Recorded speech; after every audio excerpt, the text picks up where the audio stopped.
Buenas noches, ¿cómo estáis?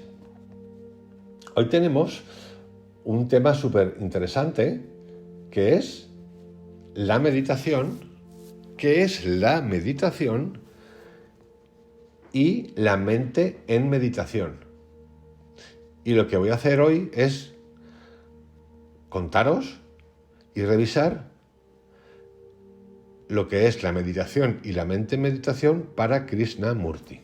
Sabéis que me gusta mucho Krishnamurti, igual que me gusta Joe Dispenza, igual que me gusta Edgar Tolle y tantos otros que hay por ahí. Walker Atkinson, Charles Haanel, Coleman, hay montones de gente que me gusta y lo que cuenta. Pero para mí el número uno, el que de verdad nos lleva a un punto, y creo que es el más difícil, a veces también de entender al leer sus textos o al escucharlo, pero sobre todo difícil de aceptar por lo que dice, porque es un cuestionador de nivel galáctico y es un cuestionador de nivel galáctico que cuestionó incluso a su institución. Imaginaros que existieran hoy en la vida unos cuantos de esos y que cuestionen, no sé lo que queráis, llámese política, empresas, cosas así. Sería bestial, pero no hay muchos. De hecho, una vez en una entrevista, que creo que era, no sé si era Picasso o Dalí, creo que era Dalí, que era más divertido que Picasso, porque Picasso no era nada divertido, le preguntaron qué pasaría si en el mundo hubiesen muchos más Dalís. Y la respuesta que dio es que si hubiesen solamente 40 Dalís, el mundo sería ingobernable. Bueno, pues esto lo podemos tomar como referencia a lo que pienso de Krishnamurti, que es un verdadero genio, para mí es un verdadero genio de lo que es el ser humano, la conciencia del ser humano. Y está muy lejos, pero que muy lejos de todo lo que dicen los demás.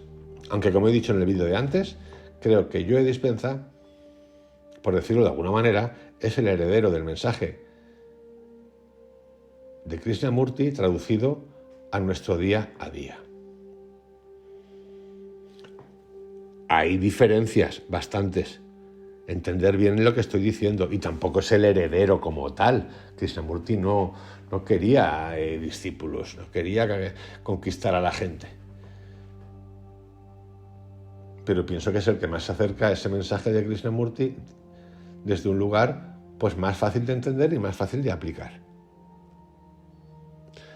Dicho esto, voy a pasar a revisar qué es la meditación para Krishnamurti y cómo es la mente en meditación en Krishnamurti. Hace un ratito he hecho un vídeo de la historia de la meditación, como de dónde nace, de dónde viene, quiénes son los pioneros, la primera vez que se usa la palabra meditación y de los actuales sistemas existentes a día de hoy en el mundo mundial que tienen que ver con la meditación y son muy diversos.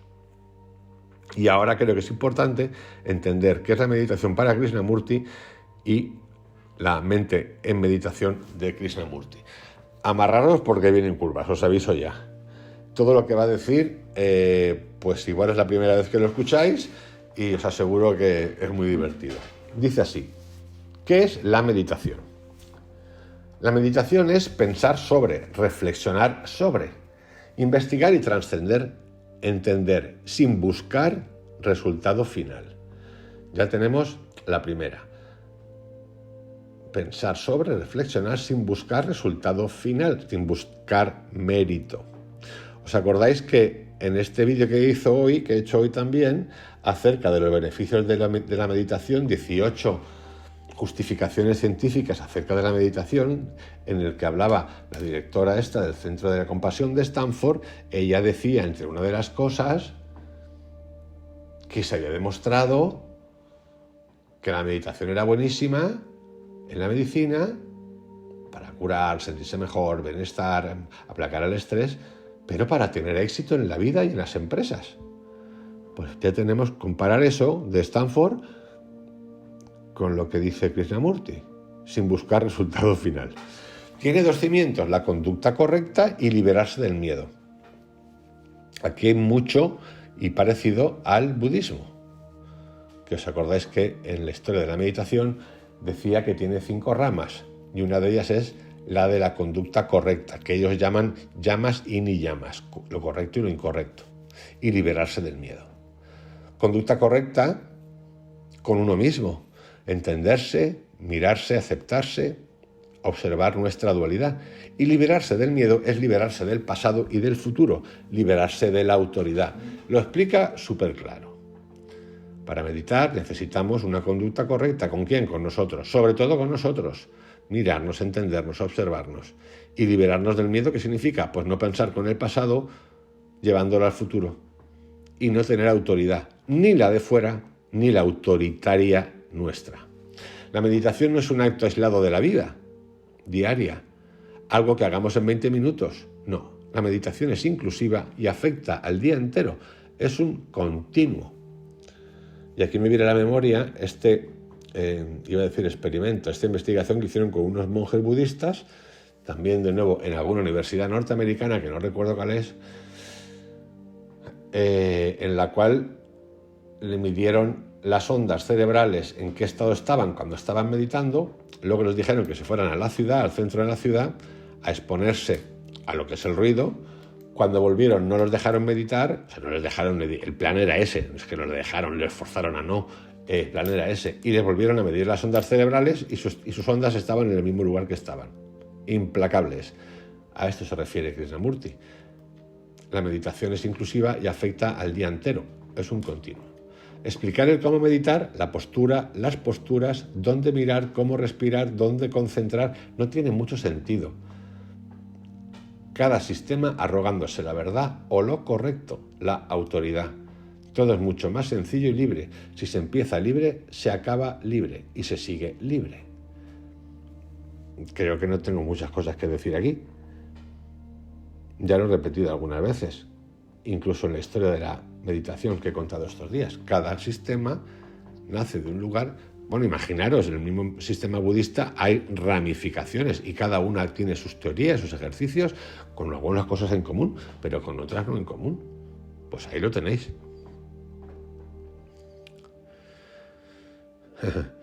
En la meditación es importante reconocer que eres tú el guía, la luz, tu luz.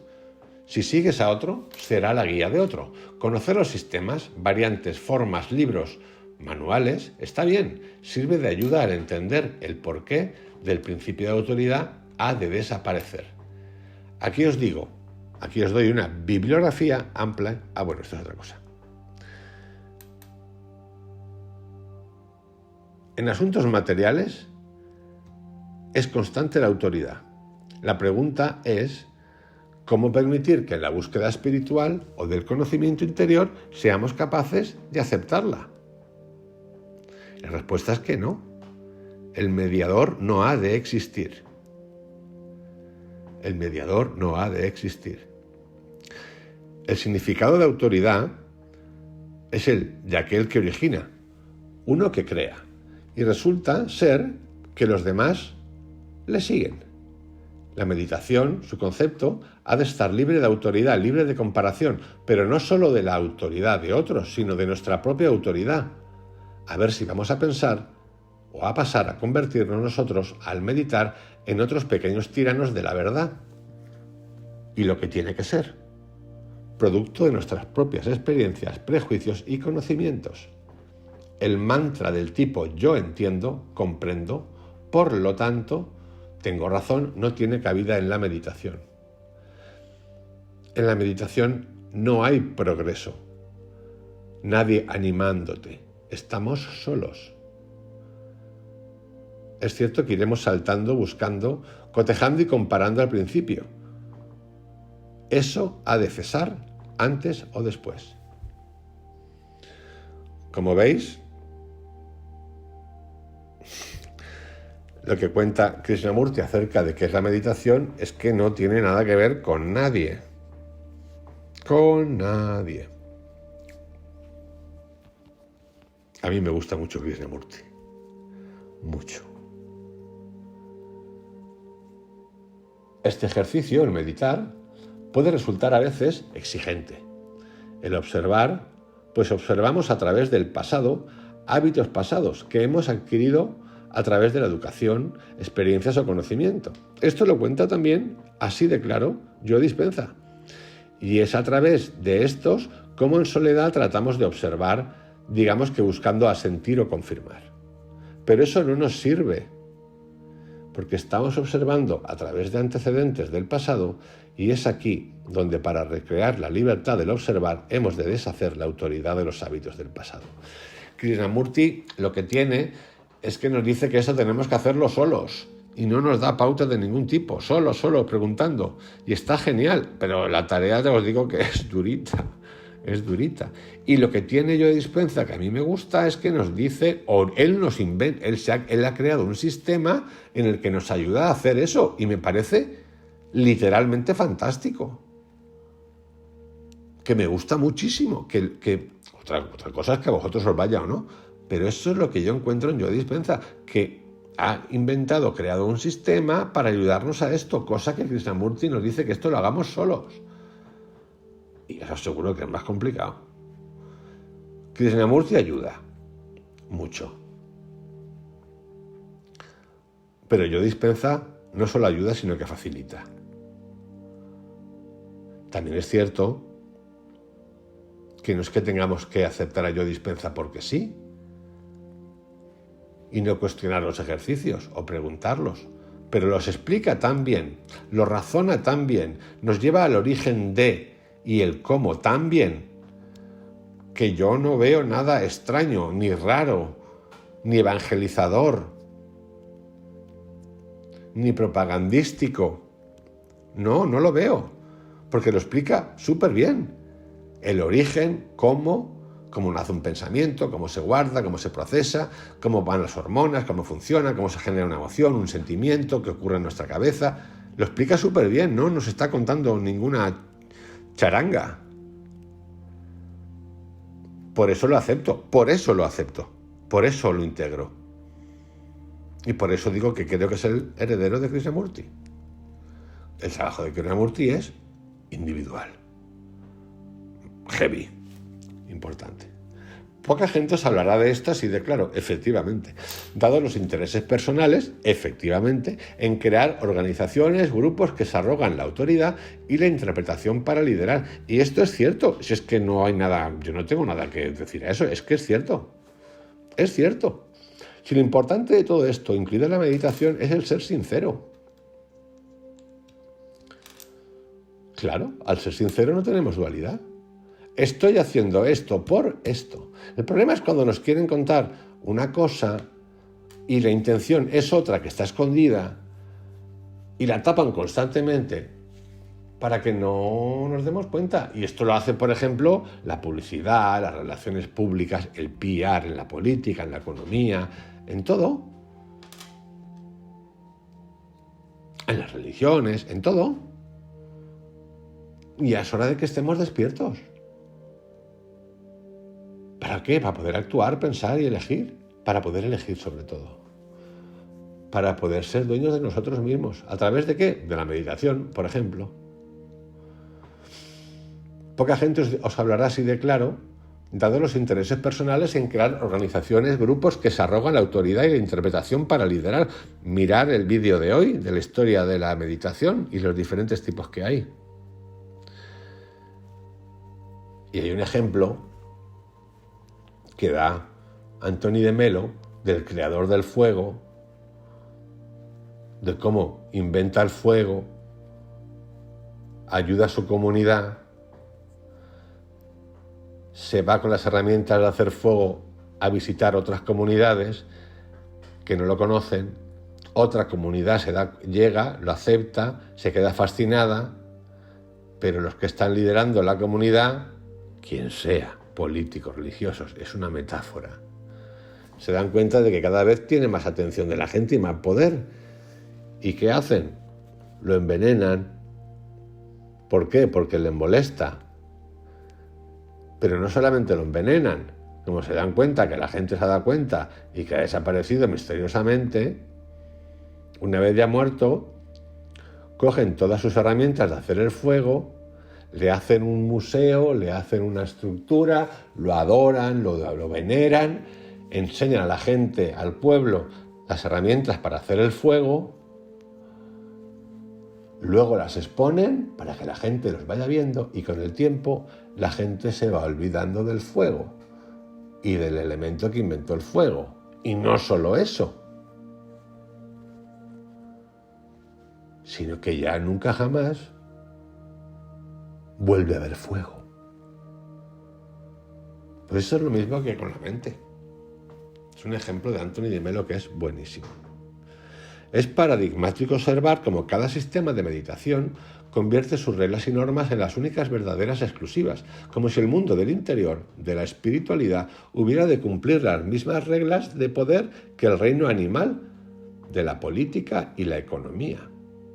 Por lo tanto, para conocerse a uno debe haber observación. Y esa observación solo puede ocurrir en el ahora. Y ese ahora no es el movimiento del pasado que observa el ahora. El observador en la meditación no puede estar instalado en el pasado o en el futuro, sobre todo en el pasado. El movimiento del pasado, encontrándose con el presente, debe acabar en el ahora. Pues, si le permites continuar, el ahora se convertirá en el futuro y nunca será ahora.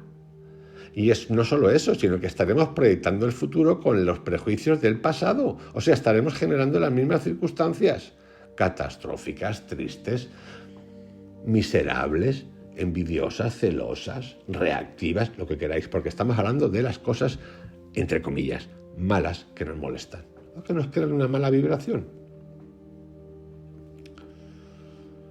Así, por ejemplo, cuando estás enfadado, obsérvate tal cual estás, sin condenarte, sin juzgarte, sino obsérvate y acéptate, y así lo diluyes, lo trasciendes, compréndelo. Este es el secreto. Acordaros que a veces Joe habla de control. Krishnamurti nunca habla de control. Habla de trascender, transmutar. Conocer, reconocer y transmutar. La inducción del pasado, nacido de un hecho cualquiera, que te ha conectado a una reacción, sentimiento, la has parado en el ahora, con la mera observación del hecho, sin poner ni quitar, y has evitado llevarla al futuro, seguir la cadena. En la observación no hay elección. En la observación sin antecedentes reside el cambio, la transformación. Es el ejemplo que nos da muchas veces de que hay que tomarse la taza de café cada día como si fuese la primera vez que tomamos café en nuestra vida, como si fuese la primera vez que vemos una taza de café. Pero fijaros, por ejemplo, en este ejemplo, para la redundancia, de que cada mañana cuando pillamos nuestra taza de café, yo tengo la mía aquí detrás, aquí delante, porque tengo un café, y la miro y digo, ay, cómo me gusta, cómo me gusta, qué cariño que le tengo, qué bonita es, las cosas que hemos hecho juntos. Lo que estoy haciendo es creando un apego. Por eso, si se me rompe la taza de café, digo, ay, la Virgen Santa, ya no más la tengo. A estas cosas se refiere. ¿Quiere decir que porque haga eso no ame o no me guste la taza de café? No, pues claro que me encanta la taza de café. Pero cada día, cada despertar, cada hacer, ha de ser como si fuese la primera vez. De eso nos habla Krishnamurti y nos dice que es la meditación. En la meditación no hay elección. En la observación sin antecedentes reside el cambio, la transformación. Y es así, sacándonos el principio de autoridad, cómo podremos entender cómo la psicología se apodera del mindfulness y la meditación a través de la acreditación de la autoridad, los titulitos que he dicho antes, sin acordarse de que ya hace 2000 años se meditaba y hacía yoga sin necesidad de título. Es por esta razón que en la India crecen gurús como setas, y es por esta razón sacarnos la autoridad, la nuestra y la de otros, que para meditar hemos de ser libres. Café, por cierto. Yo creo que no hay mucho más que explicar, ¿no?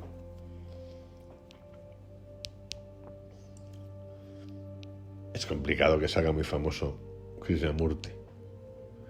Imaginaros que le invitan a dar una conferencia o una charla de esas de empresa, de multinacional. Ahí yo pagaría por ella. Bueno, seguimos, aparte de la broma. Otro punto importante referente a la meditación es el de la búsqueda de la experiencia, experimentar. Experiencia, experimentar, observando el observador,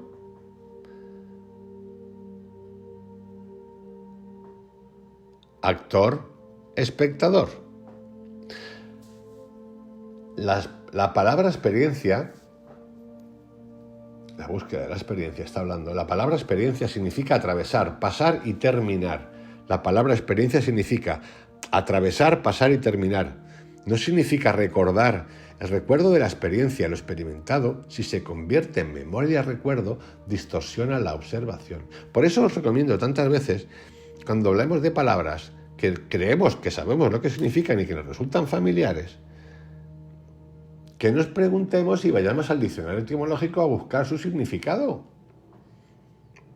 Esto lo hemos hecho hace poco, juntos, con la palabra pecar, que cuando la oímos decimos, hoy mi madre, pecar. Y resulta que pecar significa tropezarse. Tropezarse, incluso a veces caerse. Tropezarse, o sea, ¿cuál es el problema moral del tropezarse con el adoquín al salir de la calle? Ninguno.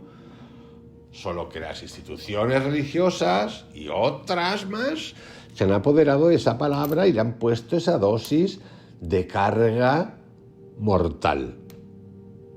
De carga moral mortal.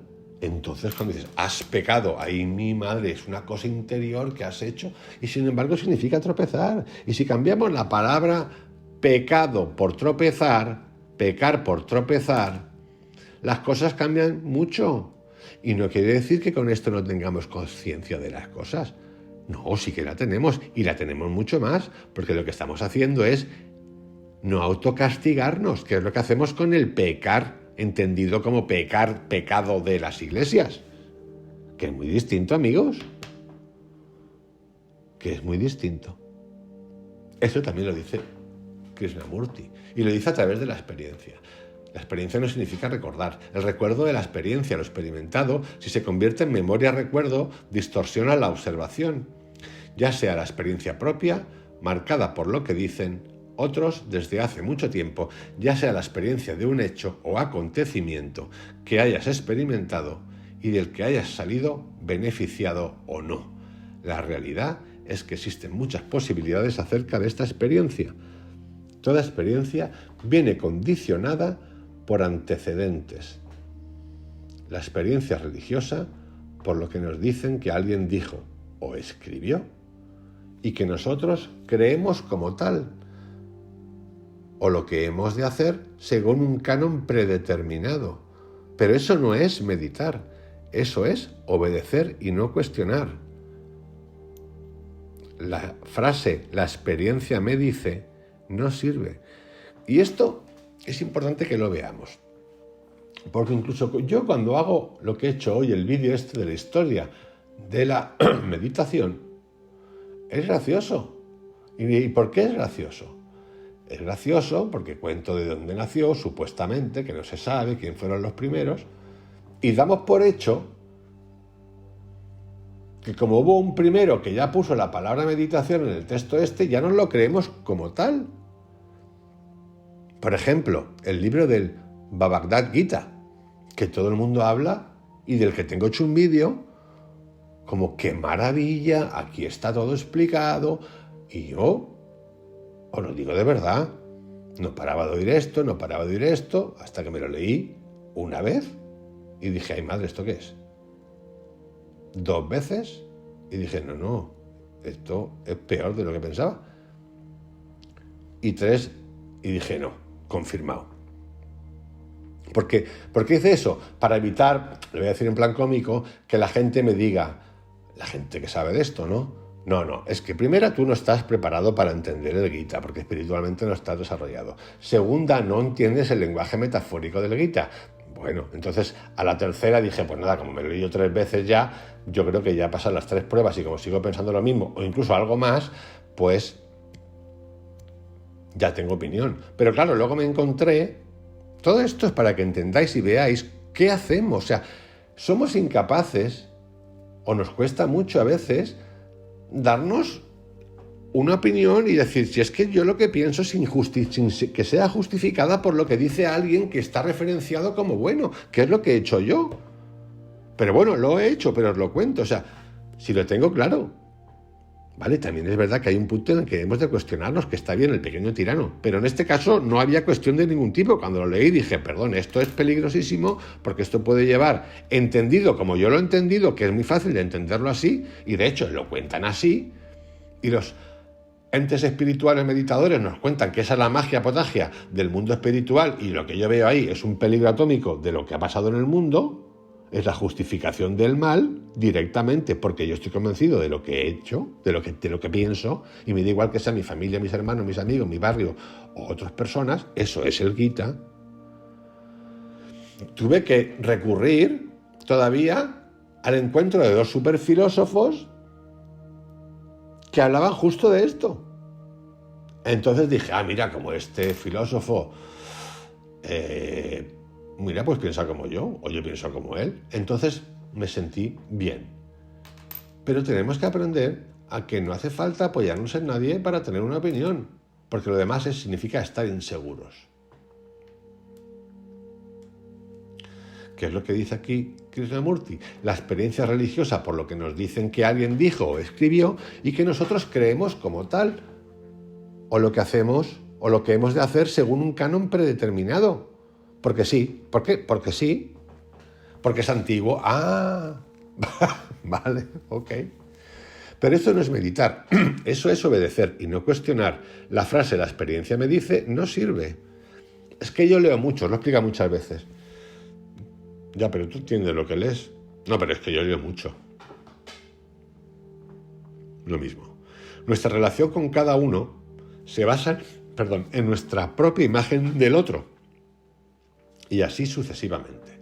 Siempre que exista un creador de imágenes, ese creador de imágenes mentales distancia y evita las relaciones entre cada uno. El ejemplo del marketing y la publicidad, la televisión plena de imágenes intencionadas, el captar o el vender, son los ejemplos más claros de cómo alejarnos del ser. En cuanto al control del pensamiento en la meditación, todos los sistemas de meditación, sistema significando práctica, método, día tras día, afirman que el pensamiento ha de ser controlado porque el pensamiento es el factor perturbador de la mente quieta. Para controlarlo, el pensamiento, todos los sistemas de meditación arguyen el uso de herramientas o técnicas, ya sea el sistema zen, budista, hindú, judío, cristiano, dualista o cualquier gurú muerto pero eterno o cualquier coach vivo pero muerto. Existe incluso uno, atentos porque es que no deja, el vídeo de hoy de la historia de la meditación, si lo ve, creo que me lo quema. Existe incluso, pero es que me gusta mucho, me da igual, o sea, estoy contando algo de otra persona, que es cuestionador de todo lo que he dicho antes y que le veo cosas positivas, pero no importa, porque de esto se trata, de que nosotros podamos empezar a elegir y a cuestionarnos, por eso me gusta. Existe incluso uno, esto es muy divertido, que se llama el mantra yoga, del que he hablado hoy, que afirma que repitiendo una palabra sánscrita que te da un gurú por $100 es capaz de deshacer tu pensamiento. Es buenísimo. Y ahora profundizamos en el papel del controlador y la meditación. ¿Quién es el controlador? ¿Quieres controlar tu pensamiento, tus pensamientos? Intentas controlarlos y se escapan todo el tiempo. Y vuelves a preguntarte, ¿quién es el controlador? ¿Y por qué ese tremendo esfuerzo que estoy haciendo para controlarlo? Siendo el esfuerzo, conflicto, atentos, siendo el esfuerzo conflicto entre el pensamiento que se escapa y el pensamiento que te dice que lo tienes que controlar. Acaba de definir la palabra esfuerzo. Conflicto. De nuevo, la pregunta, ¿quién es el controlador? ¿No es acaso el controlador otro pensamiento? ¿Uno que asume la dominancia que tiene que controlar al otro pensamiento? Hay sistemas que explican cómo solucionar este dilema, ya sea por vía de ser consciente de lo que haces, de cómo estás sentado o por la vía de la respiración. Lo importante aquí es darse cuenta que solo hay pensar, ni pensador ni pensamiento. Es decir, el pensador controlando el pensamiento no existe. El control es comparación. Hago un esfuerzo por ser, por corregir, lo define aquí. El control es comparación, hacer un esfuerzo por ser, por corregir. De manera que si no existe la comparación, ¿qué es lo que ocurre? Que soy lo que soy. No sé exactamente lo que soy, pero soy eso. Al no comparar, no hay movimiento hacia algo que ya pensamos que es más. No me digáis si de verdad no es un fenómeno. Es que nadie habla de estas cosas así como Krishnamurti. No hay nadie. Por eso yo recurro a él bastante para no sentirme, como dicen por ahí, atrapado o atrapiado. Atrapado. Este movimiento de pensador, pensar, pensamiento, control, no lo puedes parar con la voluntad. Observar la totalidad, sin dirección ni motivo. La conciencia se observa sin dirección ni motivo. En el momento que tienes un motivo, dolor o placer, premio o castigo, promoción, promesa, que te den dirección, entonces nunca puedes ver el todo, y todo esto es parte de la meditación. Repito, observar la totalidad, sin dirección ni motivo. La conciencia se observa sin dirección ni motivo. En el momento que tienes un motivo, dolor o placer, premio o castigo, promoción, promesa, que te den dirección, entonces nunca puedes ver el todo. Y todo esto es parte de la meditación. La mente en meditación requiere la libertad de todo condicionamiento. La meditación repetitiva como fin no tiene ningún sentido. Atentos que nos acaba de desmontar el chiringuito. Yo no sé, a mí es que me pone no sé en qué, antes he hablado de los estados beta, delta, zeta, alfa, beta, gamma, de que explica Joe Dispenza. Yo no sé en qué estado estoy, pero cada vez que leo a Krishnamurti y la meditación entro en un estado de onda nuevo, que es lo que ha inventado él. Me encanta. La meditación repetitiva, repito, no tiene ningún sentido. La meditación no tiene raíces en el tiempo, ni siquiera en el espacio. Esto está genial, esto también lo comparten los otros. Se medita sin imposición, esto no lo comparten los otros, lo comparte él solo. Se medita sin imposición, sin esfuerzo, otra. Se va más allá del tiempo y del espacio. Atentos porque esto es los tres grandes que habla Joe Dispenza. El entorno, el cuerpo, el espacio. El entorno, el cuerpo, el tiempo. El entorno, el cuerpo, el tiempo. Se medita sin imposición, sin esfuerzo, más allá del tiempo y del espacio, donde el pensamiento y la emoción no tienen acceso, donde no hay experiencia alguna que sirva de asidero o confirmación. La meditación es morir para lo conocido, es decir, lo que dice Dispensa del pasado. Vamos a entrar en nuestro subconsciente para deshacer, soltar las amarras que tenemos creadas de la manera de pensar para crear otras nuevas. No tiene conexión con el pasado, es decir, con lo conocido. La meditación no es concentración. Atentos porque va a diferenciar aquí concentración de atención, porque la concentración es exclusión. Y así entendemos que una mente meditativa puede concentrarse mientras que una mente concentrada no puede meditar. Es brutal. Una mente meditativa puede concentrarse si así lo desea, mientras que una mente concentrada no puede meditar, porque se está ausentando de la vida, está dirigiendo la atención hacia una sola cosa, no la atención, la concentración, se está aislando.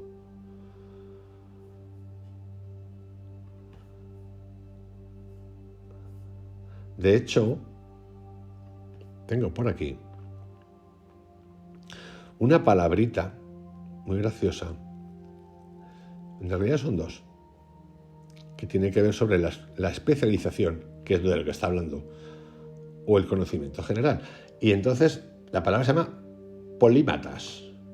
Polímatas significaba las personas que sabían de muchas cosas, de arquitectura, de renacimiento, de literatura, de derecho, de medicina, que era lo que había entonces en el Renacimiento. Con el tiempo nos hemos ido haciendo menos polímatas y más especialistas en algunas cosas, tan especialistas que lo demás se nos ha olvidado. No sabemos, pero somos expertos en concentración, es decir, en un área. Lo demás no me importa, como si no viviéramos en el mundo. Esto suele pasar. Y luego hay otra palabrita, que es la del pecado, que he hablado antes, que era tropezar, que se llama metanoia. Y metanoia significa volver hacia atrás para corregir. Esta palabra también se apoderaron de ella en cuanto al significado del mundo católico y, chico, la hicieron como el acto de rendirse. Pero no es el acto de rendirse. Ya existía en el mundo latino la palabra que decía volver hacia atrás para corregir. Lo que nos cuenta Joe Dispenza. Vamos a revisar el pasado para desconectarlo y crear de nuevo. Y lo que dice Krishnamurti, trascender.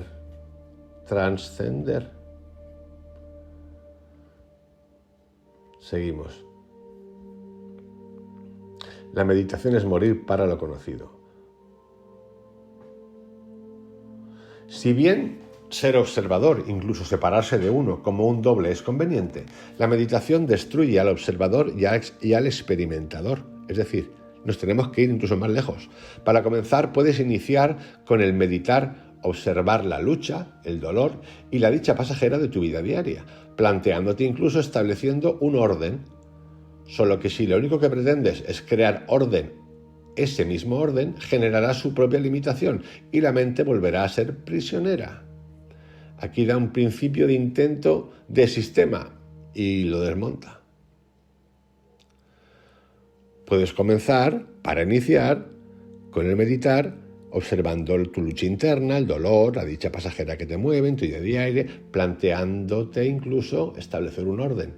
Solo que si lo único que pretendes es crear orden, pues la mente volverá a ser prisionera. Los sistemas que dependen de promesas, esto es buenísimo. Medita para que te harás rico. Medita, haz mindfulness, love and kindness para ser más productivo. Es que es gracioso, pero es que esta profesora de Stanford, tan famosa, tiene un vídeo en TED donde habla de esto y además sale con otra. Es muy graciosa. Los sistemas que dependen de promesas, recompensas, esfuerzos o castigos vuelven a la mente estúpida. Totalmente de acuerdo. Si no hay libertad al principio, no hay libertad al final. El principio es lo más importante. Un sistema de meditación no es meditación. Vale, ya sabéis que lo que estamos haciendo todos no es meditación. Es que me encanta. Un sistema de meditación no es meditación. Un sistema implica un método que se practica con el propósito de lograr algo al final. En la meditación, el centro es el ahora y no la recompensa. Es que no hay recompensa. Pero claro, como estamos tan enganchados al pasado, cuando nos habla de cambiar el futuro, pero ya si no me cuentas cómo va a ser el futuro, lo bueno es que apareció Joe Dispenza y nos dijo, podemos crear nuestro futuro. Y ahí hemos empezado a descansar, porque con Krishnamurti no descansamos. Pero me encanta. La meditación es ser consciente, darse cuenta de lo que uno está haciendo, pensando, sintiendo.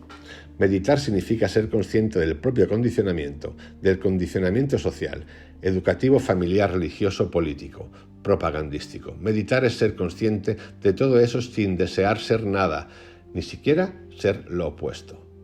Y es de ese estado del que nace la atención, que no concentración, para llevarlo luego al silencio. Donde hay control no hay meditación. Cuando estás buscando con la intención de ganar, de ser recompensado, has dejado de buscar. Ejemplo, si analizas, no estás observando. Ya lo sé. No lo sabe. Si no, no analizaría. El buscador busca su propio anhelo. El buscador encuentra cuando deja de buscar. La palabra inocencia significa la capacidad de nunca ser herido. Nos duelen los recuerdos, nos duelen los remordimientos y anhelos, nos duelen lo que creemos que merecemos, nos duele el sacrificio, la fuerza de voluntad, incluso nos duele la soledad. Pues bien, la meditación podemos decir que es la inocencia, la capacidad de no ser heridos porque nos conocemos y reconocemos. Y hasta aquí hemos hecho la primera parte que explica qué es la meditación de Krishnamurti. Y ahora vamos a seguir con la segunda parte en la que va a hablarnos de la mente en meditación.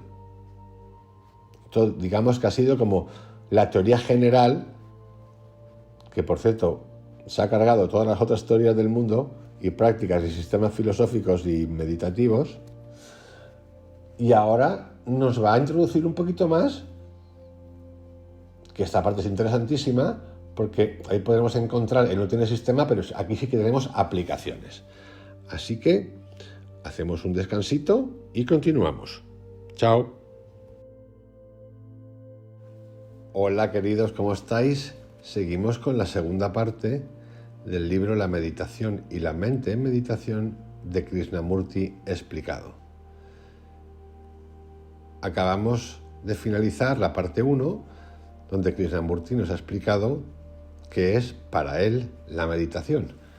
Y como habéis podido ver, es un cuestionamiento de todo. Es tan cuestionamiento de todo que, como dicen por ahí, no hay poronga que nos venga bien. Por eso me gusta Krishnamurti, porque tiene ese poder de cuestionamiento, de preguntarnos, de invitarnos a la pregunta de manera autónoma, libre, que tanto me gusta y que tan necesario es. Esto no quiere decir que yo excluya de momento todo lo demás. De hecho, sabéis que me gusta mucho Yoga Dispenza y que lo utilizo y estoy haciendo vídeos sobre él. Pero es necesario, a mí me parece necesario o interesante, poder ver esta versión que es tan distinta de cualquier otro coach, gurú, lo que queráis. De hecho, él ni se considera gurú, no se considera nada. Y sabéis que cuestionó la institución que lo formó y la disolvió en un discurso muy famoso que también lo he contado en un vídeo. Así que nada, seguimos ahora con la parte segunda, que significa la mente en meditación, y la vamos a revisar juntos y a ver qué nos sale de aquí. Ya os aseguro que es como la primera parte con curvas porque dice cada cosa que de verdad nos deja de piedra. A mí me sigue dejando de piedra y mira que lo he leído muchas veces y lo he meditado y es increíble. Así que vamos hacia adelante. Segunda parte, la mente en meditación. Para dialogar de forma inteligente debe haber también una capacidad, no solo de afecto, sino de duda. En el diálogo tiene que existir la duda, es lo que nos acaba de decir. Porque como saben, no pueden investigar a no ser que tengamos dudas. De hecho, cuando investigamos es porque tenemos dudas, queremos saber.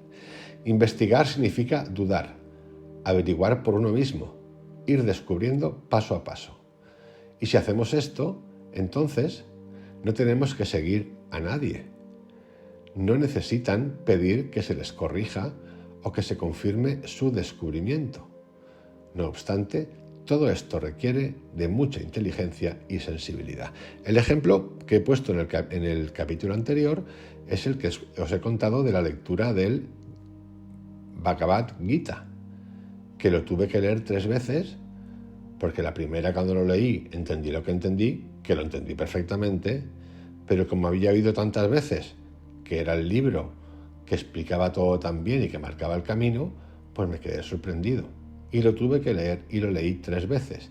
Es más, no solamente eso, hasta que no encontré el vídeo de 2 filósofos muy famosos que hablaban de eso y opinaban lo que yo había pensado, no tuve la valentía o el atrevimiento de darle validez a mis pensamientos. Y a esto es a lo que se refiere Krishnamurti. No necesitamos de nadie para procesar nuestras cosas.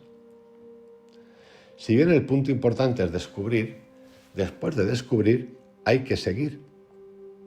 No tiene sentido quedarse con lo que hemos descubierto, porque entonces la mente se bloquea y se estanca. Pero si en el momento en que descubren algo mueren a eso que han descubierto, entonces pueden fluir como la corriente, como un río de abundante caudal.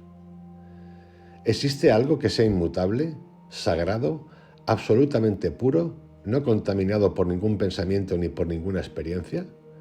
Para descubrirlo, para dar con eso, es imprescindible la meditación. Pero no la meditación repetitiva que no tiene ningún sentido. Cuando la mente está libre de todo conflicto, de cualquier afán del pensamiento, entonces existe una energía creativa que es verdaderamente religiosa. Religiosa significa de unificación. Dar con esa energía que no tiene principio ni fin es la verdadera profundidad y belleza de la meditación, lo cual requiere libertad de todo condicionamiento. Pero nosotros buscamos seguridad en las ideas, lo que acabo de contar, en las creencias, en los conceptos, refutar se llama, en los ideales. Nos aferramos a esas cosas, son nuestra seguridad, por falsas e irracionales que sean. La palabra nunca es la cosa. Acordaros de cuando observamos un árbol y lo identificamos con la palabra árbol. Eso no es el árbol. La meditación es como ese río, solo que no tiene ni principio ni fin. Su comienzo y su final era su comienzo, es decir, como empezamos, acabamos. No tiene causa y su movimiento es renovación. Siempre es nuevo, nunca acumula para llegar a viejo, jamás se contamina porque no tiene raíces en el tiempo.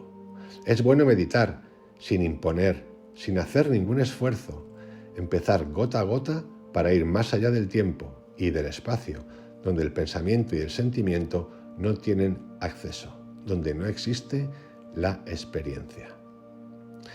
Es increíble, verdaderamente a mí Krishnamurti es una sorpresa día tras día, es el que más me desafía, el que más me cuesta aceptar y poner en práctica, pero es verdaderamente, yo lo recomiendo, sin ninguna duda. El pensamiento es perversión, porque es el resultado del ayer, del pasado. Está atrapado en la labor penosa de siglos y por eso resulta confuso y poco claro. Hagamos lo que hagamos, lo conocido no puede alcanzar lo desconocido. La meditación es morir para lo conocido. Y recordar que estamos en el estado mental que debemos de estar, que nos gustaría estar previo a la meditación. Ahora está hablando de la mente en meditación. Antes nos ha hablado de qué es la meditación. De hecho, no hay distracción, porque la meditación no es concentración, la cual es exclusión. Él diferencia mucho entre concentración y atención. Y dice que la concentración es exclusión, interrumpe, se resiste y por tanto genera conflicto. Una mente meditativa puede concentrarse, pero entonces no es una exclusión, una resistencia. Sin embargo, una mente concentrada no puede meditar. Este movimiento de la meditación cesa si uno es un mero observador, si uno es el que experimenta. La meditación es el movimiento que destruye al observador y al experimentador. Es un movimiento que está más allá de todo símbolo, pensamiento y sentimiento. Su rapidez no puede medirse. La meditación es el movimiento del amor, profundidad y altura. Pierden su sentido y toda forma de medición cesa. En este estado hay completa paz, no el contento que se produce a través de la gratificación, sino una paz que posee orden, belleza e intensidad. Todo eso puede ser destruido, como se puede destruir una flor, y no obstante, a causa de su misma vulnerabilidad, es indestructible. Esta meditación no puede ser aprendida de otro. Uno debe empezar sin saber nada al respecto y avanzar de inocencia en inocencia. Yo esto lo aprendí cuando empecé a hacer fotografía, hace 12 años, y exactamente tomé esa decisión, no aprender de nadie, aprender la técnica por mí mismo, obvio viendo algunos vídeos, pero no observar ningún estilo fotográfico hasta que tuviese el mío propio, libre. Y os aseguro que ha sido una experiencia fascinante de las cosas que uno puede descubrir por sí mismo sin necesidad de que los demás le indiquen. El terreno en el que la mente meditativa puede empezar es el de la lucha, el dolor y la dicha pasajera de la vida diaria. Ahí debe empezar, estableciendo orden, y a partir de ahí moverse sin fin, Pero si lo único que le preocupa es producir orden, entonces ese mismo orden generará su propia limitación y la mente será su prisionera. Esto es un ejemplo del pasar de un hábito a otro sin conciencia, sin haber averiguado qué somos y cómo somos y las razones por las cuales actuamos como actuamos. Un cambio de cromos. De alguna manera, en todo este movimiento, uno debe comenzar por el otro extremo, por la otra orilla, y no estar siempre preocupado por esta orilla o el modo de cruzar el río. Uno debe tirarse al agua sin saber nadar. Y la belleza de la meditación es que uno nunca sabe dónde se encuentra, a dónde va o cuál es el fin. Brutal. La belleza de la meditación, repito, es que uno nunca sabe dónde se encuentra, a dónde va o cuál es el fin. Esto para nosotros es muy difícil de entender porque el sistema mental y la educación que hemos recibido nos ha enseñado a proyectar en el futuro, nos ha enseñado que haciendo A, B, C, D aseguramos el éxito, cosa que no es verdad. Nos ha convencido de que ciertos hábitos que tenemos son los correctos, aunque nos causen conflicto y generen conflicto en los demás. Pero esto no funciona, pero están tan aferrados a nuestro subconsciente que somos incapaces de cambiarlos, porque lo otro es no certeza y preferimos conocer y vivir en lo que conocemos, aunque sea malo, que tirarnos de cabeza hacia lo que no desconocemos, hacia lo que no conocemos. Es interesante. De esto habla también Joe Dispenza. ¿Qué sistema de meditación debería seguir?, le preguntan a Krishnamurti. Cuando empieza a practicar, tendrá a la vez el principio y el final de esa práctica. Es decir, como lo empecemos, es también como lo terminamos. El principio es el final. Por eso Krishnamurti nos habla de que el principio ha de ser en libertad, no en condicionamiento, con condiciones, con orden, con sugerencias, con sistema. Si practico, si copio, terminaré por ser un imitador, una máquina repitiendo. Si mi mente solo es capaz de repetir, de practicar día tras día cierto método, de seguir cierto sistema, al final la mente no hace más que copiar, imitar y repetir. Por tanto, es el mismo principio, en el mismo principio ya he fijado el curso que la mente deberá seguir. Pero si no lo entiendo, al principio no lo comprenderé al final. Esto es fantástico.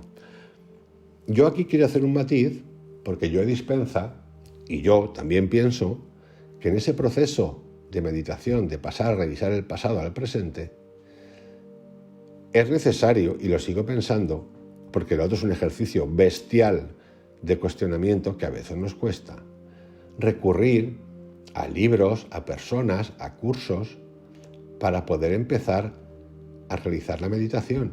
Y sí, a veces repetir cosas, imponer pensamientos anteriores, imponer pensamientos nuevos a los anteriores para suplantarlos y trascenderlos. Y aquí lo que yo creo que dice Krishnamurti, o lo que yo quiero creer, es que hace falta la conciencia. ¿Para qué? Para entender bien. Y Joe Dispenza nos ayuda mucho a eso, también está en este lugar. Krishnamurti es mucho más radical, es mucho más exigente en ese sentido. Pero yo creo y lo quiero entender así. Me vale y entiendo lo que dice.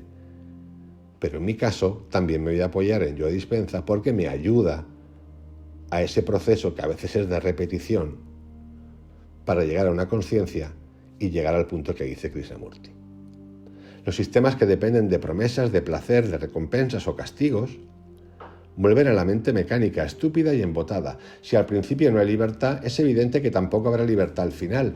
El principio es lo más importante. Si un sistema de meditación no es meditación, un sistema de meditación no es meditación. Un sistema implica un método que se practica con el propósito de lograr algo al final. Si es que esto es normal, lo que pasa es que nosotros, como digo muchas veces, por lo que sea, aceptamos lo que nos cuentan sin cuestionarlo, el porqué de las cosas. Y la pregunta debe de volver a nuestra mente, no debemos de perderla jamás. Hay que preguntar y no pasa nada por preguntar. un sistema de meditación no es meditación. Un sistema implica un método. Si es que esto está clarísimo, si es que es lo que es. Por eso os digo a veces que es importante en el uso de las palabras buscar la etimología, el significado originario. Un sistema implica un método que se practica con el propósito de lograr algo al final. Y la meditación no tiene mérito ni logro. Si practicamos cualquier cosa una y otra vez, se vuelve mecánico. ¿No es así? ¿Cómo puede estar libre para observar y aprender una mente mecánica que ha sido entrenada, deformada y torturada a fin de ajustarse al modelo de lo que llama meditación, esperando alcanzar una recompensa final? Y esto lo dice una persona que estuvo formada durante 30 años por Annie Bennett, la de la teosofía, porque dijeron que él iba a ser el maestro del mundo, así como lo estoy contando. Y él cogió y lo disolvió, lo liquidó. Por lo tanto, sus palabras significan mucho, tienen mucho sentido. Son las palabras de alguien que ha experimentado esto que estoy contando, esto que nos está contando. Los sistemas institucionalizados de yoga, de meditación y de lo que queráis en el mundo. Hay varias escuelas en la India y del Extremo Oriente donde nos enseñan métodos de meditación. Eres de la India, lo cual es en realidad espantoso. Significa entrenar la mente de forma mecánica y por tanto la mente deja de ser libre y no comprende el problema. Se lo está cargando todo, pero es que se lo cargó, lo cuestionó. De forma que cuando utilizamos la palabra meditación no nos referimos a algo que hay que practicar, no tenemos método alguno. La meditación significa ser consciente, darse cuenta de lo que uno está haciendo, de lo que está pensando, de lo que está sintiendo, darse cuenta sin opción alguna, observar y aprender y trascender. Meditar significa ser consciente del propio condicionamiento, cómo ha sido condicionado por la sociedad en la que vive, en la que se ha educado, por la propaganda religiosa. Ser consciente sin elección alguna, sin distorsión, sin desear ser diferente. Importantísimo esta última frase. Cuestionar sin intentar ser ni desear ser diferentes. Porque somos nosotros todo el tiempo. De ese darse cuenta surge la atención, la capacidad de estar completamente atento, y es entonces cuando hay libertad para ver las cosas como realmente son, sin distorsión. La mente se vuelve lúcida, clara y sensible. Una meditación así genera una cualidad en la mente que permanece en completo silencio. Uno puede seguir hablando de esta cualidad, pero no tiene ningún sentido a menos que sea un hecho. Vamos a establecer ahora una diferencia entre la concentración y la meditación. Cuando hablamos de meditación, esto es importantísimo, porque hay diferencia entre atención y concentración. Cuando hablamos de meditación, la mayoría de nosotros pensamos en aprender tan solo un truco para concentrarnos, pero la concentración no conduce a la dicha de la meditación. Examinen lo que sucede con lo que normalmente llamamos meditación. No es más que un proceso de entrenar la mente para concentrarse en un determinado objeto o idea. Aquí está hablando de un determinado tipo de meditación. Hoy he hecho un vídeo en el que hablo de los 23 sistemas o más que existen. Se excluyen de ella el resto de pensamientos o imágenes, menos el que se ha elegido deliberadamente. La meditación focalizada se llama, intentando dirigir la mente hacia esa única imagen o idea o palabra. Ahora bien, esto solo es la contracción del pensamiento, la limitación del pensamiento. Y cuando otros pensamientos surgen, durante ese proceso de contracción, los descartan, los dejan de lado. Por tanto, la mente se vuelve cada vez más restringida, cada vez menos flexible, cada vez menos libre. ¿Por qué quieren concentrarse? Lo hacen porque piensan en un incentivo, en una recompensa que les espera como resultado de la concentración. Quieren convertirse en discípulos, encontrar al maestro, desarrollarse espiritualmente y comprender la verdad. Así pues, su concentración destruye por completo el pensamiento y el sentimiento, porque consideran la meditación, la concentración, en términos de beneficio, de escapar de la confusión. Todos aquellos que han practicado la meditación, la concentración durante años, reflexionen solo por un momento. han estado forzando la mente para que se ajustara a un determinado patrón, para que se adaptara a una determinada imagen o idea, a amoldarse a una idiosincrasia, a un prejuicio determinado. Es fascinante, verdaderamente fascinante. Pero todas las creencias, continúa, todos los ideales, todas las idiosincrasias dependen de sus gustos y aversiones personales. Su autodisciplina, su llamada meditación, es un mero proceso por el cual intentan obtener algo a cambio. Y esta seguridad de recibir algo a cambio, esta búsqueda de una compensación, también tiene mucha importancia para los muchos seguidores de las iglesias y sociedades religiosas. Estas instituciones prometen un premio, una recompensa a los fieles adeptos a su disciplina. Llámese felicidad, llámese cielo, llámese motivación, llámese progreso, llámese lo que queráis, productividad. Porque esto no está solo en la meditación, no está solo en las órdenes religiosas, está en el mundo económico, con los coaches de motivación y productividad.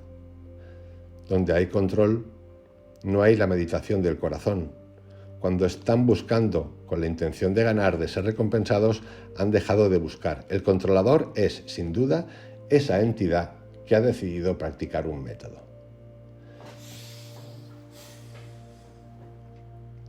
Casi todos tratamos de controlar nuestras respuestas, nuestras reacciones, tratamos de reprimir o moldear nuestros deseos, pero en eso siempre está el controlador y lo controlado. En lo que llamamos meditación, nunca nos preguntamos quién es el controlador y qué es aquello que tratamos de controlar. ¿Quién es el controlador que trata de controlar sus pensamientos, su forma de pensar? ¿Quién es el que controla? El controlador es, sin duda, esa entidad que ha decidido practicar un método o un sistema. Repito porque es brutal. El controlador es nosotros, sin duda, esa entidad en mi cabecita que ha decidido practicar un método o un sistema. Y que estoy sabiendo, o empezando a hacerlo sin saber de qué va. Ya aceptándolo porque sí. Y bien, ¿quién es esa entidad? Esa entidad surge del pasado, es un pensamiento basado en la recompensa y el castigo. Por tanto, el controlador pertenece al pasado y está tratando de controlar sus pensamientos, pero el controlador es lo controlado. Miren, todo esto es realmente muy sencillo. Cuando uno siente envidia, separa la envidia de sí mismo y dice, tengo que controlar la envidia, debo reprimirla. O la racionaliza. Sin embargo, uno no está separado de la envidia, uno es la envidia. La envidia no está separada de uno y a pesar de todo recurrimos al truco de intentar controlar la envidia como si fuese algo separado de nosotros. Si nos dejaran, nosotros borraríamos nuestro pasado o muchas cosas de nuestro pasado. De manera que es posible vivir una vida sin ningún control, lo cual no significa complacerse con todo lo que uno desea. Por favor, formúlense a sí mismos la siguiente pregunta. ¿Podemos vivir una vida que ahora mismo es tan desastrosa, tan mecánica y repetitiva, sin ningún ánimo de control? Eso solo puede suceder cuando percibimos con total claridad, cuando prestamos atención a cada pensamiento que surge, no cuando satisfacemos al pensamiento. Si prestan esa clase de atención tan completa, descubrirán que es posible vivir sin el conflicto que surge del control. ¿Saben lo que significa tener una mente que ha llegado a comprender el control y que vive sin sombra alguna de conflicto? Significa completa libertad. Y debemos tener esa libertad total para dar con eso que es la verdad eterna. Y ahora sigue Krishnamurti en el estado de la mente en meditación, hablando de la concentración y de la oración. Y nos dice lo siguiente. Vamos a examinar en primer lugar los problemas contenidos en esta pregunta. Oración y concentración. En ella van implícitos la oración, la concentración y la meditación. Ahora bien, ¿qué entendemos por oración? Ante todo, en la oración hay una súplica, un ruego a lo que llamamos Dios, la verdad. Como individuos, pedimos, suplicamos, rogamos y buscamos ser guiados por algo que llamamos Dios. Este enfoque, por tanto, consiste en buscar recompensa o satisfacción. Yo creo que no hay duda de esto. Si tenemos un problema nacional o individual, rezamos para recibir orientación. O si estáis confundidos, pedimos claridad, esperamos ayuda de eso que llamamos Dios, lo cual significa que Dios, sea lo que sea Dios, aclarará la confusión que nosotros hemos creado, porque al fin y al cabo somos nosotros quienes hemos engendrado la confusión, el sufrimiento, el caos, la espantosa tiranía, la falta de amor, y esperamos que eso que llamamos Dios o lo que sea lo solucione. En otras palabras, queremos que otra persona disipe nuestra confusión, nuestro sufrimiento, nuestro dolor y nuestro conflicto. Suplicamos a otro que nos traiga luz y felicidad. Y esto no solo lo hacemos con Dios, lo hacemos con la meditación, lo hacemos cuando vamos a un psicólogo, lo hacemos cuando vamos a un coach. Y yo sé que esto suena súper radical. Y quiero que entendáis que estoy haciendo este ejercicio porque creo que es necesario para que todos nosotros, yo incluido, barajemos las cartas de qué es la meditación y no traguemos con ruedas de molino.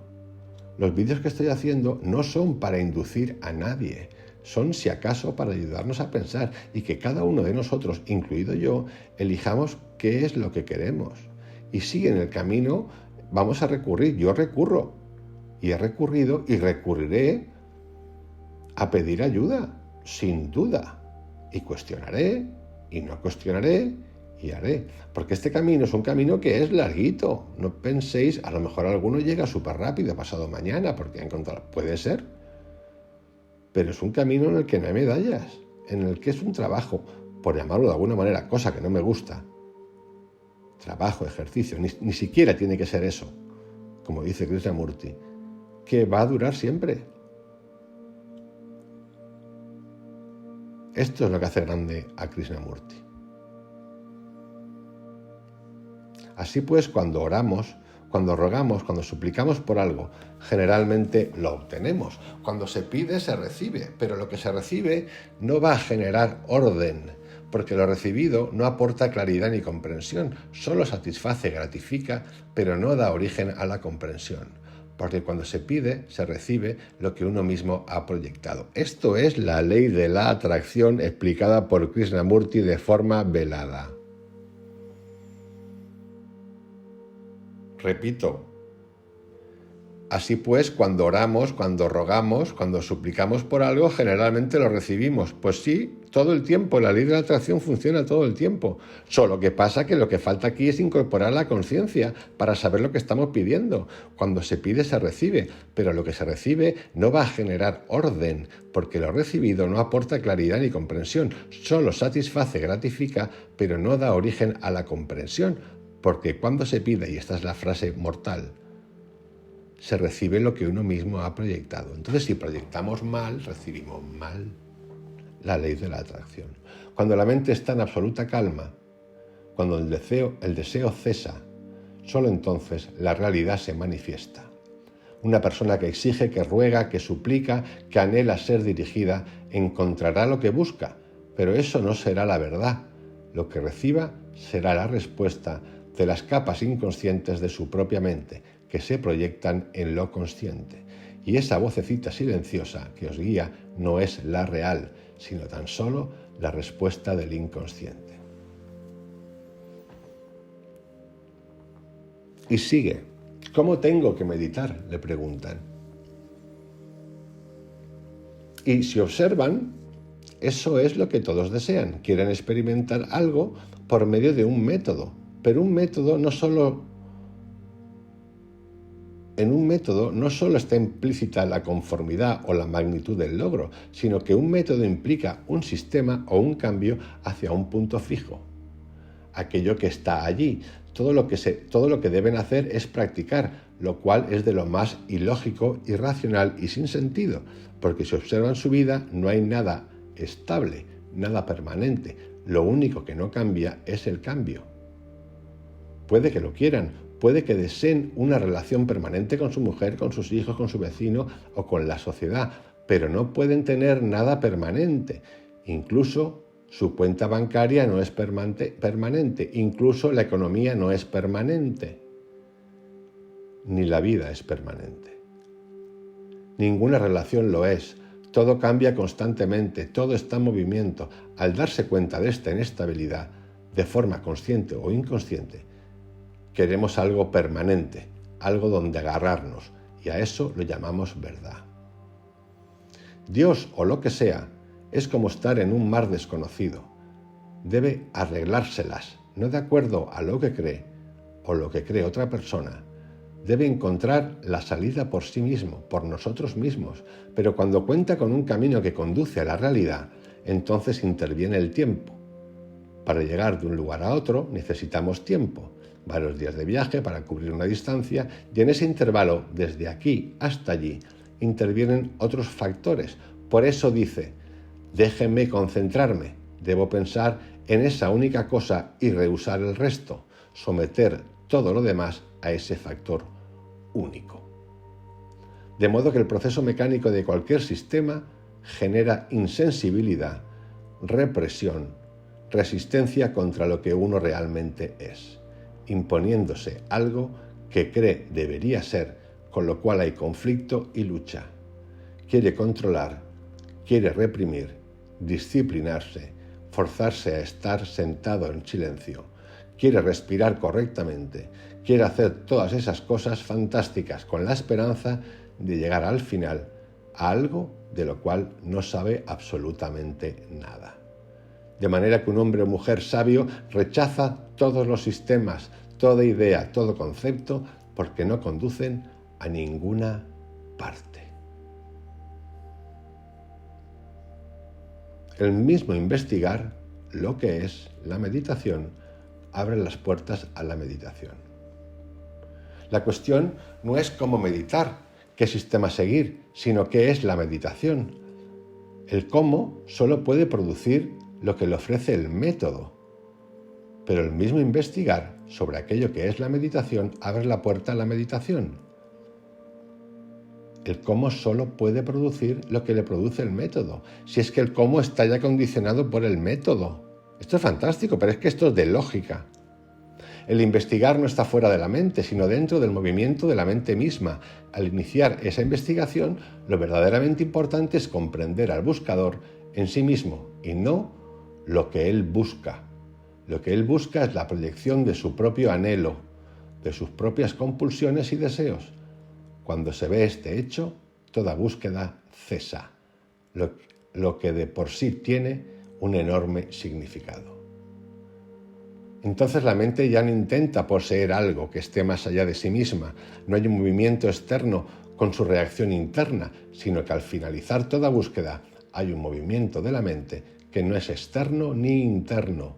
La búsqueda no termina mediante ningún acto de la voluntad, ni mediante un completo proceso de conclusiones. Dejar de buscar exige una gran comprensión. El fin de la búsqueda es el comienzo de una mente silenciosa.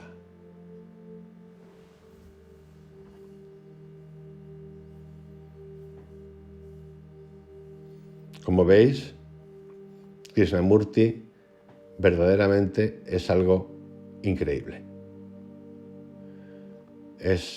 Nos enfrenta a nuestro yo, a todo lo que hemos hecho en la vida, lo que hemos aprendido y de lo que tiramos para justificar nuestra existencia, nuestro ser y quiénes somos. Y tiene esa fortaleza de entrar en el pensamiento y en las palabras, diseccionarla para hacernos ver. A veces a mí me da hasta miedo, me asusta ver a Krishnamurti lo que dice y entenderlo y a la vez sentir ese miedo que me produce decir, es cierto, pero tengo la fortaleza para hacerlo y bueno, casi siempre digo que no, digo que sí, pero en realidad con la boca pequeña. Por eso a mí me gusta tanto Krishnamurti, por eso estoy haciendo estas meditaciones diarias del libro de la vida para compartirlas con vosotros, porque ese librito tiene estas mismas cosas explicadas, más otras cosas de las que habla, como el miedo, la obediencia, la pertenencia, la cooperación, el desapego, todo. Y es algo que verdaderamente a mí me ilusiona pensar, aunque no sería correcto decir eso, que un día puedo llegar a ese estado de felicidad en el que yo soy verdaderamente yo todo el tiempo, conectado con el amor y la felicidad. Continúo un poquito más ahora hablando de la atención, la meditación, la conciencia y el yo, el ahora, lo que sería el mindfulness. Hay una diferencia entre atención y concentración. Concentración significa focalizar toda la energía en un punto correcto, concreto. En la atención no hay un punto al que enfocar. Concentración significa focalizar toda la energía en un punto concreto. En la atención no hay un punto al que enfocar. Estamos muy familiarizados con uno y no con el otro. Cuando prestamos atención al cuerpo, el cuerpo se tranquiliza. Tiene su propia disciplina, se relaja. No es que esté activo, sino que tiene la energía de la armonía. En la atención no hay concentración, por tanto no hay conflicto. Mientras lee esto, ponga atención en cómo está sentado, cómo escucha, cómo recibe lo que esta carta está diciendo, cómo reacciona a lo que se está diciendo y por qué le parece difícil estar atento. Eso es atención. Repito, en la atención no hay concentración, por tanto no hay conflicto. Mientras leéis esto, yo mismo estoy haciendo el ejercicio porque me acabo de dar consciente de que estoy concentrado en lugar de estar atento, porque no sentía la silla, no veía la cocina, no estaba pendiente de los demás. Me acabo de dar cuenta de que estoy concentrado en lugar de atento. Y él dice, es fantástico esto. Mientras lee esto, ponga atención en cómo está sentado, cómo escucha, cómo recibe lo que esta carta está diciendo, cómo reacciona a lo que se está diciendo y por qué le parece difícil estar atento. Es brutal porque lo acabo de hacer y, claro, la experiencia es totalmente distinta. No está aprendiendo cómo estar atento. Si aprende a estar atento, eso se convierte en un sistema, que es a lo que el cerebro está acostumbrado, con lo cual convierte la atención en algo mecánico y repetitivo, mientras que la atención no es mecánica ni repetitiva. Es la forma de mirar toda su vida sin el centro de interés propio. Verdaderamente fascinante. Y sigue un poquito más hablando de el silencio. ¿Dónde interviene entonces el silencio? No se preocupe por el silencio. Si el pensamiento surge es que no está en silencio. Así pues, no se esfuerce en estar silencioso. Siga ese pensamiento. ¿Pero eso cesa en algún momento?, le preguntan. Sí, siempre que lo termine. Pero si no, va hasta su mismo final, entonces seguirá porque no ha terminado con ello. ¿Lo entiende? Mire, salgo de casa, paseo por el césped, observo, presto atención a la belleza, la delicadeza y al movimiento de la hoja, lo observo todo y entonces entro en esta sala y me siento, usted está leyendo algo y yo permanezco sentado muy quietamente, intento mantenerme quieto, pero mi cuerpo no puede estar quieto porque tengo el hábito de moverme, por tanto, eso es lo que debo observar, prestarle a la atención, no intentar corregirlo, no es posible corregir el movimiento de la hoja, ¿verdad? De la misma manera, no debo corregir el movimiento de las manos, solo observarlo, prestarle atención, y esto mismo lo podéis hacer con el tabaco o con lo que queráis. Si observamos, lo aquietamos. Permanezca sentado muy quietamente. Después de 1 segundo, 2 segundos o 10 segundos, de repente surge un pensamiento y dice, esta tarde tengo que ir a cierto lugar. No hice mis ejercicios, no limpié el baño. O en otras ocasiones, lo que dice el pensamiento es mucho más complejo. Ese hombre me da envidia, me siento envidioso. De manera que sigo observando todo eso hasta su mismo final. Lo agoto. La envidia implica comparación, competitividad, imitación. Pero quiero realmente imitar, me sigue, de modo que voy hasta el final de ese pensamiento y termino con él. Lo observo, no lo cargo, no lo corrijo. Y si surge otro pensamiento, entonces me digo, de acuerdo, empezaré de nuevo a observar. Y así todo el tiempo. El pensamiento es mecánico, la meditación no lo es. Y ahora nos habla de la experiencia. A medida que surja cada experiencia, vívala de la manera más completa y profunda posible. Examínela, considérela en toda su amplitud y profundidad. Dese cuenta del dolor y el placer que implica, de sus propios juicios e identificaciones. Únicamente cuando vive la experiencia de forma completa hay renovación. Debemos ser capaces de vivir las 4 estaciones en un solo día. Estar tremendamente atentos, experimentar, comprender y liberarnos de las acumulaciones diarias. Coger un día, el que sea, el de hoy mismo. Seguro que hemos acumulado algo. Soltarlo. Lo que sea. O esta semana, revisar la semana desde el lunes al viernes. ¿Qué hemos hecho? Soltarlo. Al final de cada día, la mente-corazón debe vaciarse de sus placeres y dolores acumulados. Acumulados tanto de forma consciente como inconsciente. Es relativamente fácil descartar lo que ha sido acumulado de manera consciente, pero es más difícil para el pensamiento librarse de las acumulaciones inconscientes del pasado, de la mecánica del pasado, de las experiencias incompletas con sus recuerdos reiterativos. El pensamiento-sentimiento se aferra tan tenazmente a lo que ha acumulado porque tiene miedo de sentirse inseguro. Esto es Joe Dispenza, el mundo cuántico, la mente cuántica, la meditación cuántica explicada, en las mismas palabras. Solo que Joe Dispenza nos explica ese proceso que acaba de contar Krishnamurti. El pensamiento-sentimiento se aferra tan tenazmente a lo que ha acumulado porque tiene miedo de sentirse inseguro. Y eso lo explica Joe Dispenza con el funcionamiento del cerebro, de nuestro pensamiento y de nuestro cuerpo, de los neurotransmisores que son las neuronas con las sinapsis conectadas, de los pensamientos de antes que pasan por los neuropéptidos, que está el hipotálamo y la glándula pituitaria, que a través del torrente sanguíneo nos manda y destaca y destapa las hormonas que crean emociones, que nos entrega la respuesta que hemos acumulado desde hace años. Por eso nos habla Joe Dispenza esta famosa frase de lo que es un cabreo, que puede ser un estado de ánimo que nos puede durar horas y días, que pasa a un temperamento si dura semanas y meses, y que pasa a un rasgo de la personalidad cuando dura año o años. Eso es lo que hace Joe Dispenza.